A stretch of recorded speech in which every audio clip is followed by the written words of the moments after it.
Good morning. Thank you for this opportunity to be with you. Alan's invited me for several years, but being that you're on the, you're going to, oh, thank you. Thank you. I am blessed.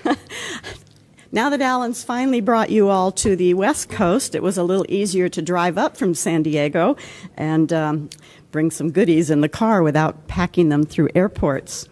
So I really thank you for the opportunity to be with you this morning, and I commend the hardworking team that have put together this third Widening the Welcome workshop. What an awesome group. And they have brought together some wonderful speakers and people this morning, and I'm looking forward to learning from them. I had dinner last night with Craig and with Alan and started off with breaking bread and having communion, so I have already been blessed by this conference. But more important than my being here is that each one of you are here and have taken the time out of your very busy schedules to discern together how we can better make a world that is inclusive and welcoming for persons living with a mental illness. My prayer is that as the day unfolds, we might find new ways to open our hearts and doors in ways that promote healing, wholeness, and hope for all of God's children, even the Georges. While working on, especially the Georges, while working on a lesson in world religions, a kindergarten teacher, can you hear me okay? A kindergarten teacher said, "My name is Mohammed, I am Muslim, and I have brought a prayer rug." This was a kindergarten teacher who was doing show and tell and asked the kids to bring something related to what their faith was. So Mohammed brought a prayer rug. The second child stepped up and said, "My name is Rachel, I'm Jewish, and this is a Star of David." And the third child stood up and said, "My name is Mary, I am a Catholic, and I brought a rosary." And the fourth child stood up and said, "My name is John, and I am a Methodist, and I brought a casserole dish."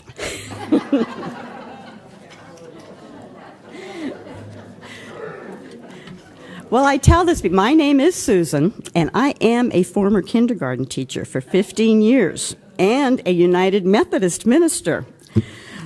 But that joke goes for everybody. I'm also a person who lives with a mental illness. I am the mother of an adult child who lives with a mental illness, and my son-in-law lives with bipolar disorder. And while we can laugh together at this joke, the reality is that mental illness is invisible, so often invisible, and it has been called the no casserole illness. My hope is that I can bring a message of hope for all of those who struggle with these illnesses of the brain. I'm going to begin this morning by sharing some of my story and my experiences as a pastor while serving in the local church. We'll then look at a brief history of how mental illness has been understood since biblical times. I will share the importance of integrating spirituality into the treatment and recovery process. And I will share my own personal journey into the valley of the shadow of death and the gifts that I discovered in that shadow. My work, can this be moved to the other side, or are we? I'm more comfortable that way. Yeah.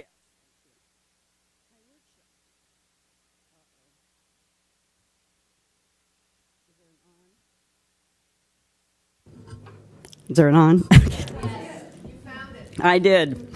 My workshop this afternoon on models of ministry will focus on the practical how-tos of creating caring congregations. And we'll look at resources and the 5-step creating caring congregations model for starting a mental health ministry in the local congregation.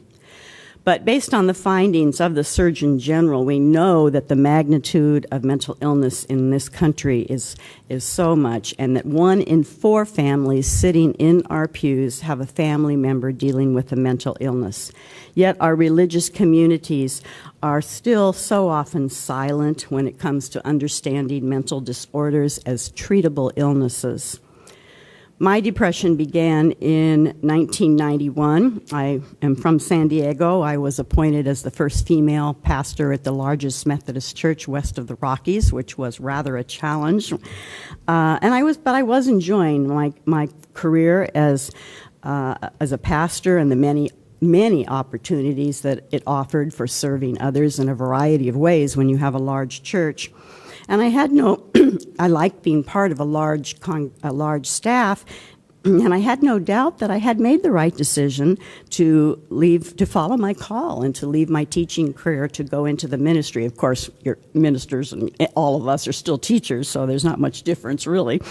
But despite my experience in pastoral counseling in seminary in 1991, I did not understand or recognize what was happening to me.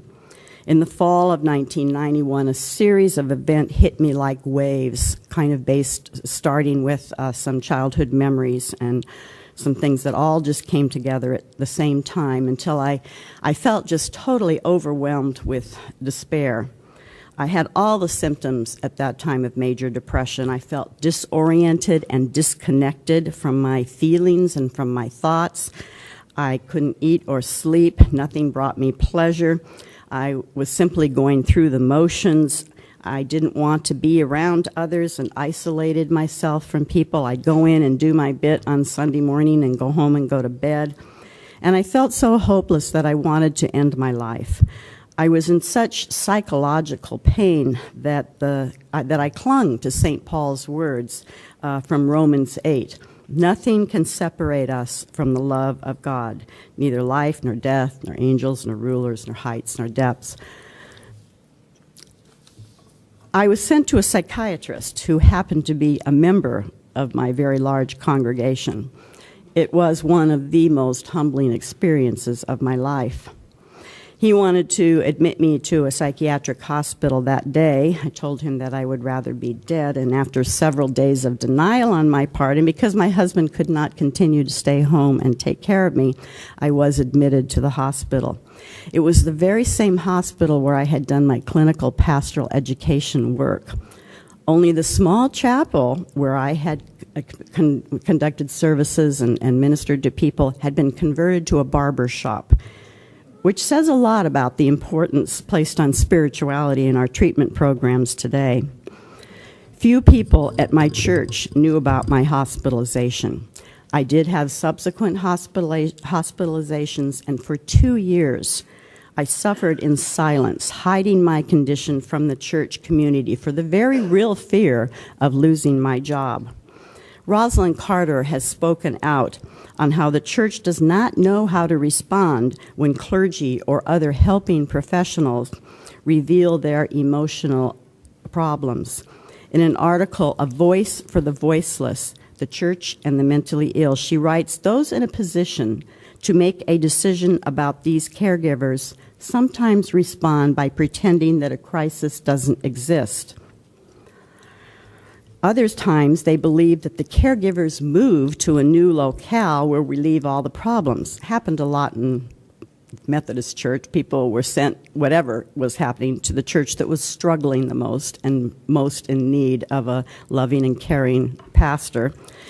Not someone that was wounded. Too often churches, and I would add synagogues, mosques, and other organized religious groups, have sought to ignore a simple reality that mental illness can come even to those who are providing care. I like Joshua Wolfshank's book, Lincoln's Melancholy, How Depression Challenged a President and Fueled His Greatness, because it gives insight into Abraham Lincoln as a man who suffered greatly because of his depression. We all know Lincoln as the emancipator of slaves and a man who held our country together in its darkest hours. But few of us know the full extent of his depression, his suicidal ideations, and how he lived with a tortured mind. Yet it was Lincoln's creative use of his personal suffering, his perseverance, his sense of humor, and his friends who stood by him in his emotional pain to remind him that he was not alone, that allowed him to achieve greatness.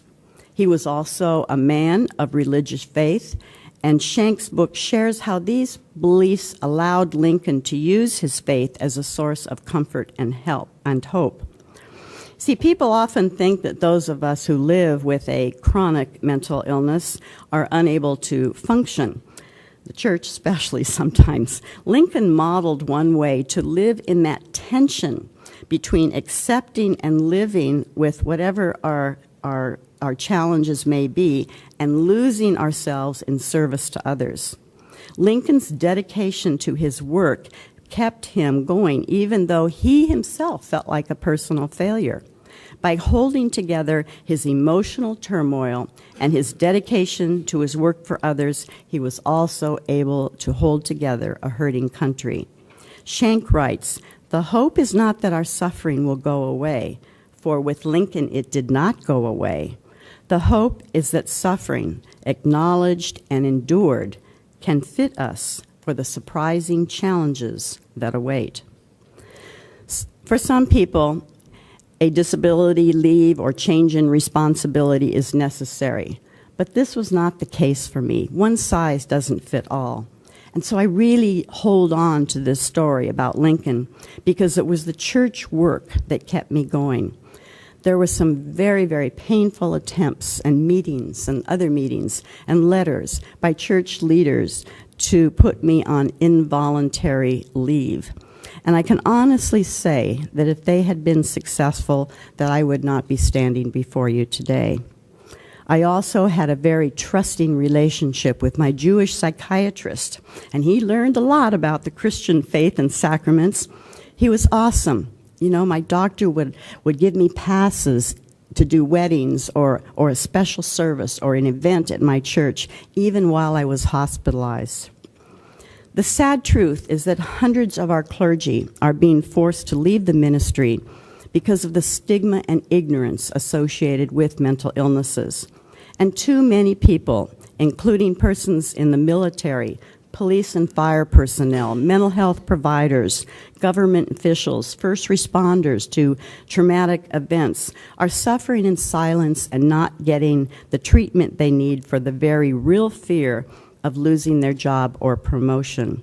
If anything positive can come out of the tragic shootings and the tornadoes and the reports of sexual abuse in the military and the many recent traumatic events, it is the increasing realization that emotional and spiritual pain and emotional and spiritual support are just as important as the tangible rebuilding efforts. I'm going to have to take sips of water because medication does make your mouth dry.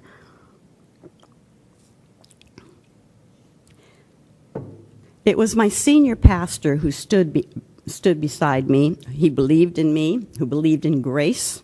And with his support, I finally decided to openly acknowledge my depression. I wrote an article in the church newsletter, as a large congregation, entitled "The Burden of Silence." He wrote an accompanying article talking about mental illness and the stigma that is associated with mental illness. It had never been mentioned in the church before. And our parish nurse set up an informational meeting on depression, and we had a turnaway crowd of over 130 people. Seeing such a great need, a depression support group was started, led by a counselor in the congregation. And with the urging and arm twisting of a colleague, I was asked to speak at our next bishop's convocation. The stories that my colleagues shared with me behind those closed doors made me realize that God was calling me in a whole new direction than when I started out in the ministry, and that I was being called to speak out about mental illness and the church. I was especially concerned about my colleagues from different ethnic groups where the fear of such disclosure may bring shame on the family, not to mention the effect such a disclosure would have on the person's future in their ministry. The religious community has much to do to address the shame, the stigma, and the guilt associated with mental illness. Unfortunately, very few seminaries incorporate adequate information about mental illness in their core curriculum. We know that a large percentage of persons with a mental health challenge will go first to their spiritual leader for help. Yet studies have shown that clergy are the least effective in providing appropriate support and referral information. So I'm one of those wounded healers described by Henry Nouwen. I have had subsequent hospitalizations and a variety of DSM-4 diagnoses that have changed over time, including bipolar II and PTSD. But you know, you cannot put a label on the human spirit. I know that I need to continue to have my medications monitored, maintain a good support system, and practice good self-care as well as preventative care at those times when I know I'm feeling vulnerable. I've learned coping skills and have developed inner resources. And I relate to the words of Louisa May Alcott, who wrote, "I am not afraid of the storms, for I am learning how to sail my ship." I thought it might be helpful to look a little bit at how mental illness has been understood over time. As with all faith traditions, beliefs about mental illness cover a wide range of theologies, from biblical literalists who view mental illness as a moral or a spiritual failure to persons who understand mental illnesses to be brain disorders that people didn't know or understand and couldn't name 2,000 years ago. But unfortunately, there are still some faith communities that believe in such things as demon possession or mental illness being because of a lack of faith. And of course, we all know these can be very damaging and hurtful. Today, we really live in that tension between science and faith. And this conflict goes back to the biblical times when that time everything was together. Mental illness was considered as an illness or of the spirit or the soul. Persons with physical and with mental illnesses were often ostracized from the community, seen as a sin. In the year 370, the Eastern Orthodox Church established the first hospital in Europe, and over the next 1,200 years, the church built hospitals throughout Europe to treat physical illnesses only. And because many monks were doctors and nuns were nurses, the physical and spiritual care of patients went hand in hand. It's interesting about Islam. Islam began to spread across Asia, Africa, and southern Europe about 1,000 years later. And like Judaism, the Quran frequently talks about the spirit or the soul. But there was not the conception that mental illness was a punishment from God. Those suffering from mental illness were thought to be possessed by supernatural spirits, but these jinn, which we would translate genies, were not given a value judgment. They weren't seen as good or bad. And since mental illness was not seen as a wrongdoing, the Islamic scholars and physicians in the 10th century were the first to move toward a more scientific look at the causes and symptoms of mental illness. And during this time, a hospital was established in Baghdad that had the first psychiatric ward. In the late Middle Ages and the Renaissance, the old beliefs about mental illness continued in Europe, and those found acting irrationally or suffering hallucinations were thought to be possessed and were often tortured and killed.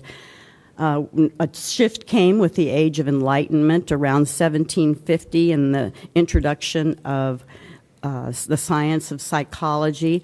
And again, the shift was, the attention was directed to the mind. Followers of Freud viewed spirituality with superstition, and the split with the church was really complete. Mental illness was no longer a spiritual issue associated with the health of a person's soul. It was a problem of the mind or one's thinking. With the advent of antipsychotic medications around 1950, the focus was on symptom reduction.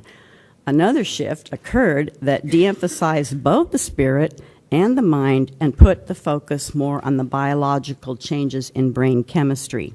So we've moved from mental illness as being understood as an illness of the soul or the spirit, to being a condition of the mind, to the medical model which we live in too much today. Doctors and psychiatrists too often become just dispensers of medications. And because of the budget constraints and access to health care, the number of patients, it is rare that a doctor can spend time to really get to know his or her patient. And many of us espouse an integrative approach to mental illness, a philosophy of treatment that acknowledges the physical, emotional, and spiritual component of these illnesses.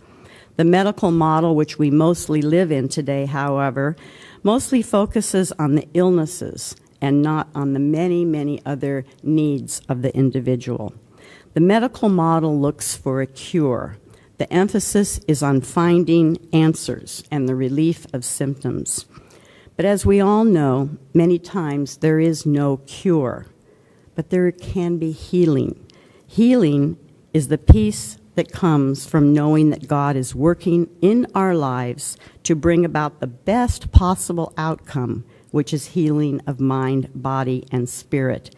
This sense of peace and wholeness are gifts from a loving and compassionate God, even as we learn to live with our challenges.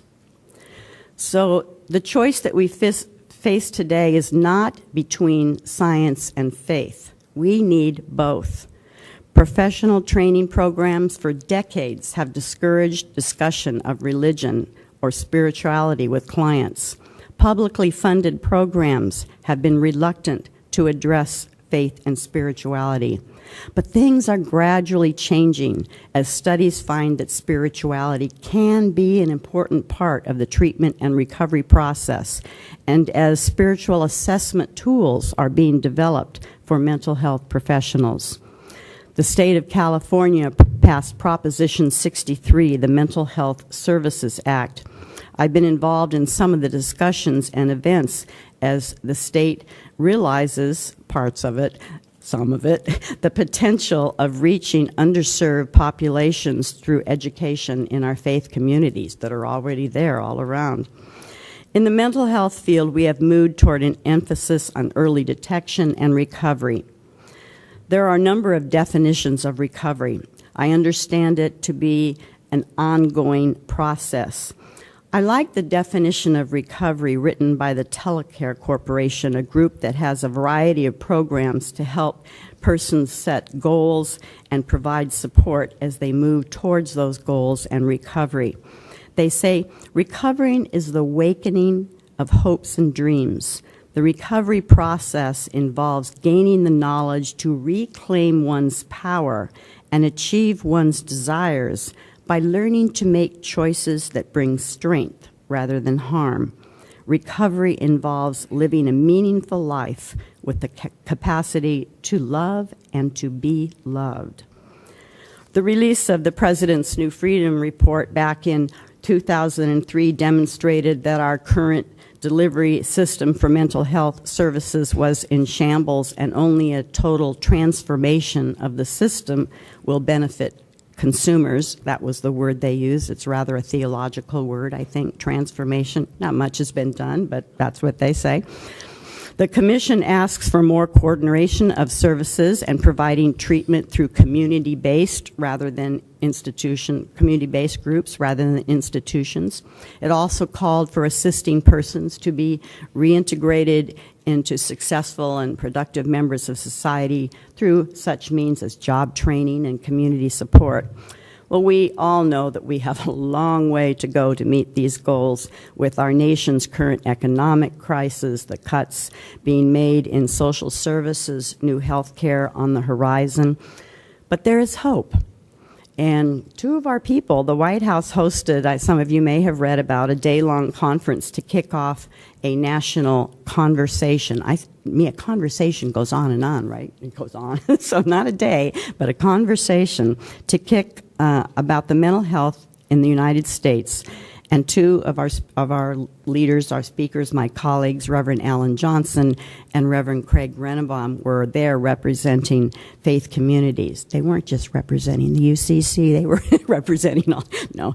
President Obama stressed the importance of open dialogue on mental health issue. The good news is that our faith communities can be an integral part of this dialogue by addressing the stigma associated with these illnesses. Rosalind Carter wrote, "People with mental problems are our neighbors. They are members of our congregations," and I would add clergy. They are members of our family. They are everywhere in our country. If we ignore their cries for help, we will be continuing to participate in the anguish from which those cries for help come. A problem of this magnitude will not go away. And because it will not go away, and because of our spiritual commitments, we are compelled to take action.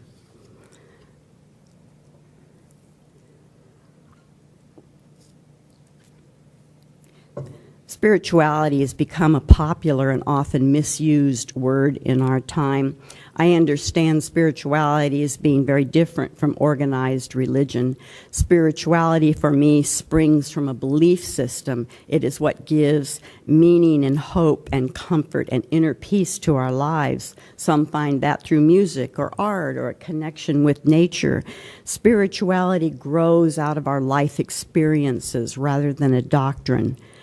Spirituality is really a universal truth, but is a highly individual journey. Religion, on the other hand, refers to the beliefs and practices associated with organized groups such as churches, synagogues, mosques, etc. It provides a hierarchy for some faith groups and some doctrinal guidelines. But the search for meaning is a timeless pursuit. To live is to know suffering. The question of why there is suffering in this world is what God has to do with suffering is one of the focuses of the spiritual journey. It is impossible to explain the psychological pain associated with mental illness. Depression affects all aspects of our life, including our spiritual well-being. It strikes at the very soul of our being, and it makes us feel cut off or separated from God's love and acceptance. It's kind of like a thief in the night. It steals one's sense of self-worth, one's hopes and one's dreams for the future. And the really hard thing is that it feels like it will always be that way. I often refer to the story of Elijah from 1 Kings because it not only gives some ideas of the utter hopelessness and despair associated with depression, but it also offers some insights on how we might be a caring presence for persons who have pulled back from God and are lost in despair. Let me quickly review the story with you. Sorry for those little pops. In Elijah's time, worship of the pagan idol Baal had become widespread in Israel, and the prophet Elijah tried to restore the worship of Yahweh. And after a big dramatic showdown with the priests of Baal on Mount Carmel, in which Elijah was victorious, Queen Jezebel, who was sympathetic to Baal worship, threatened Elijah's life. So instead of being praised for risking his life and standing up to the priests of Baal, Elijah was condemned. Elijah left his servant and fled to the desert, where he took refuge under a broom tree. He wished he would die. Instead of gathering his friends around him for support, he isolated himself. Having been there myself, my understanding of this story is that Elijah was experiencing many of the symptoms of depression, such as lack of sleep, physical exhaustion, feeling rejected and worthless, isolation, and irrational negative thoughts about his own death. But Elijah was not criticized or told his depression was a sin. He wasn't told to just snap out of it and get back to work. He wasn't said, just go out and exercise. Instead, he was ministered to by an angel, and the angel brought him food and drink and then he was allowed to sleep. Elijah's story reveals important insight as to how each of us and communities of faith can support persons with a mental illness. How I wish someone had brought food to place under the broom tree of my front porch when I could barely get out of bed to feed my children and husband. How I wish I had been the recipient of at least some prayers, a card, a token, assuring me that I was not alone when I was in the psychiatric hospital. You see, suffering is terrifying and meaningless if isolated from the whole of person's lives, and when suffering is excluded from the community. My husband and I recently attended a Passover meal where the rabbi explained the symbolism of all the aspects of the Seder. It was absolutely marvelous. But his particular interpretation of the 9th plague in Exodus really resonated with my own experience. The plague of darkness is described in Exodus 10, verses 21 through 23. Verse 23 states that the people could not see each other. This was a very different kind of darkness that oil lamps and candles could not penetrate. It is a darkness of being so separated and so isolated that you can't even see another human being. It is also the desolation of being separated from God. The psychic pain of loss of any kind of relationship can lead to utter despair and hopelessness. None of us have the answer to the question of why certain people suffer. I strongly believe that it is not God's intention for us to suffer. I believe God weeps with each of us in our times of pain and loss, regardless of our nation, culture, or religion. Suffering is part of the human condition. There are no easy answers of why suffering remains, but it remains a mystery. But God does not intend for us to suffer in isolation. As with many great spiritual leaders throughout the time, the letters written by Mother Teresa reveal her spiritual doubts. She writes, "For me, the silence and the emptiness are so great that I look and do not see, listen and do not hear. There is such terrible darkness within me as if everything was dead." This is Mother Teresa, you know. But I have come to see that it is precisely in the darkness, the nothingness, and the emptiness where the seeds of hope are sown. In our brokenness and woundedness, we are most often open to the inbreaking of God's Spirit. Our guard is down. We don't have all those things to put up, and we are most open to God's inbreaking Spirit. Darkness, nothing, and emptiness are most often the places that we seek most to avoid. We fear the loss of control, the loss of meaning, and in the spiraling down into the pit, we become more and more vulnerable. We can feel abandoned and alone. Having been in this place, I have a new understanding of the words of the historic Apostles' Creed. He descended into hell. The descent into hell is terrifying. The shadows of Sheol are understood as the one place where God is not. And yet, the words, he descended into hell. Opening to the darkness is countercultural. We prefer good feelings of peace and happiness and contentment, and we often avoid the very mystery that we long to encounter. These gifts will obviously be different for each person. Dr. Carl Jung has said that 95% of the shadow is pure gold if we can only recognize it and name it. The gifts or treasures or gold do not yield themselves easily. They begin to emerge from the depths only as we are willing to let go and be present to our darkness and our pain and to really enter into that shadow of death. The first gift I uncovered or stumbled on in the darkness was the gift of vulnerability. This gift really encompasses all the other gifts and unfolds in three ways. First, there is vulnerability to God, then vulnerability, the admission of one's own vulnerability, and finally, making ourselves vulnerable to others. This is perhaps the most difficult gift, but it is why I'm speaking out about my journey today.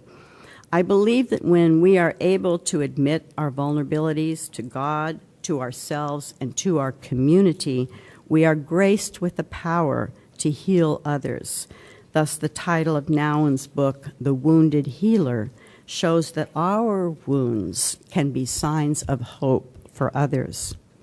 The second gift I identified is the gift of discovering one's authentic self.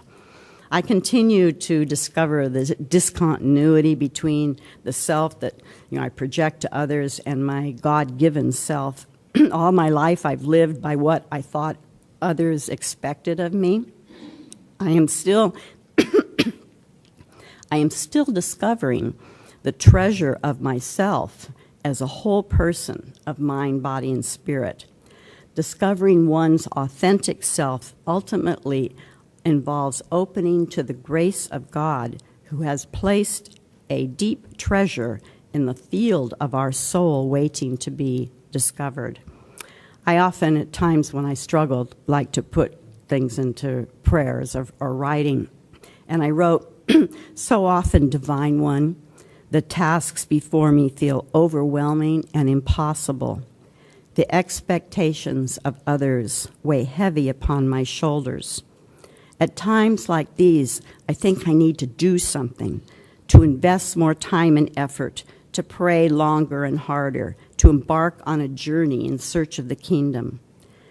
When I am too tired to do anymore, when I am content to just be, when I stop long enough to rest, when I am finally ready to give up, I find myself sitting on a treasure you have hidden in a field, waiting for me to discover.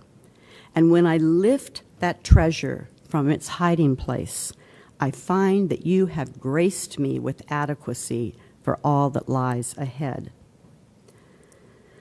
The third gift I identified is the gift of patience with the process. And patience is certainly not one of my virtues. We all want to move out of our pain as quickly as possible.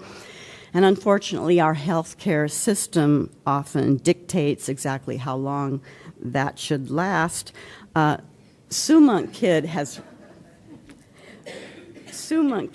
is one of my favorite authors, and she's written a wonderful book, When the Heart Waits. And she talks about the spiritual art of cocooning. I just love that, the spiritual art of cocooning. We cannot rush. Just a sec. We cannot rush our healing or try to break out of our darkness, of our cocoon, until we have been transformed. Then there's the gift of paradox and mystery. We are a culture that strives on easy answers, quick fixes. We resist struggling with issues that offer no easy answers. And not all questions can be answered by Google or Siri. And we need to learn to live in the tension with our need for control and letting go and trust, our need to be, our need to do rather than to be. We're called human beings, not human doings. It is difficult for many of us to live in tension between poles of opposites, such as the paradox between chronos, or actual time, and what the Bible calls kairos, a time that transcends and asks us to live with mystery. We define the fifth gift of creativity far too narrowly. We have creative potential in many areas, but our fears often thwart the creative process. There are, of course, tangible ways to be creative: drawing, painting, sculpting, and photography, to name a few. But one of the most creative activities is being able to envision our lives in a new way. This, again, means being open to God's creative spirit moving through us. And the last gift of the shadow that I discovered was the gift of hope. Hope in the future was a gift that grew out of my relationship with my therapist, who was also a pastoral counselor. The relationship began in the traditional way of therapist and client, but over time it evolved into a relationship of trust and respect and a mutual sharing of life experiences. We became companions in our respective spiritual journeys. And in sharing our stories, I was empowered to make responsible life choices based on my inner wisdom. Choosing to be in a relationship of mutuality is the exception. Mutuality takes time. Few people have the time or experience to invest in a caring and compassionate relationship. Yet my most profound experience of the Holy One, or divine mystery, came to me into that descent into the deepest darkness of my depression. Like the psalmist in Psalm 88, I felt abandoned by everyone. Like Job, I felt stripped of everything in my life that had given me meaning or purpose. I lost all sense of who I was. I lost all sense of worth. Several persons tried to step in and rescue me. I'm fortunate to have a wonderful, loving husband who wanted to help. I'm fortunate to have access and blessed to have access to good medical care. I was fortunate to have a competent and compassionate psychiatrist who retired early this year, so I'm going through trauma, but that's trauma, but who stayed with me as my doctor since my very first hospitalization in 1991. But the unconditional presence of the holy was revealed to me through my pastoral counselor. While everyone else was trying to fix me in some way, my counselor accepted me as I was. While others were looking for a cure, my friend offered care. He was vulnerable enough to enter into my dark place without judgment. He modeled for me an image of a God who surrounds us in a caring presence. He modeled an unconditional acceptance that I had never felt. And in my feelings of worthlessness, he held on to the faith that I was loved as a child of God, just as I was. We like to think that we are self-contained beings, and our actions often reflect that belief. But one of the great mysteries is that we become who we are by entering into relationships with other persons and with our God.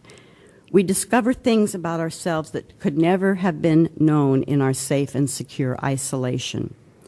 Growth comes in recognizing our interdependence and our interconnectedness with all the created world. We live into our true relationship into our true nature through relationship and mutuality. In taking the risk to enter my darkness, my counselor and my friend was opening himself up to some of his own pain, but he was also open to becoming more through the sharing in the journey. Together, we entered the darkness. We lived in that nothingness together. We experienced the emptiness together. We entered into the divine mystery and have both been enriched by our relationship. And I discovered the gift of hope. I realize now that I was not alone in my deepest despair. I also realize that I persevered, and with the help of others, I was able to choose life.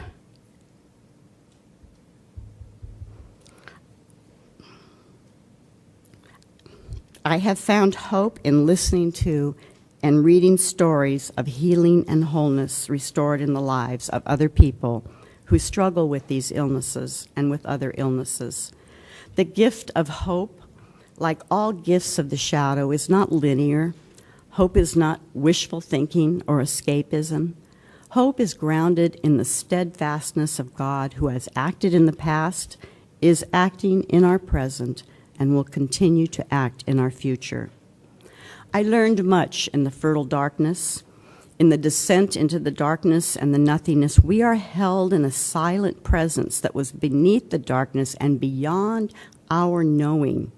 If we can surrender all that we are and all that we have and rest in that creative emptiness of the divine, allowing it to surround us completely, we discover that source of mystery that holds us all. We become aware that all is one, that we are intricately interconnected, and that we are held in an all-encompassing love. We are home. When we finally emerge from the darkness, we are not the same persons as we were. We have been transformed. Love comes out of the emptiness, and this love gradually draws us back into the light of the world. After the drowning death of his brother, the great poet William Wordsworth wrote these few words that hold so much truth. Wordsworth wrote, "A deep distress hath humanized my soul." We find ourselves living in the sacred and ordinary acts of daily life. We're involved in the mystery of incarnation as our soul touches briefly the soul of another in love and compassion. We abide in a sacred dance as our soul brushes briefly with eternity. The journey toward wholeness never ends. Knowing that we can trust the fertile darkness will hold us until we are ready and able to glimpse the first light of hope leads us back again into the fullness of life. I'd like to close this morning's session on spirituality with one of my prayers. Spirit God, you know our needs, our wounds, our hurts, our fears, even before we can form them into words of prayer. You are patient with us. You are protective of us. You are present with us until such time that we are able to ask for what we need. Thank you, Spirit God, for your healing taking place within before we are even aware of how broken we have become. Thank you so much for letting me share with you.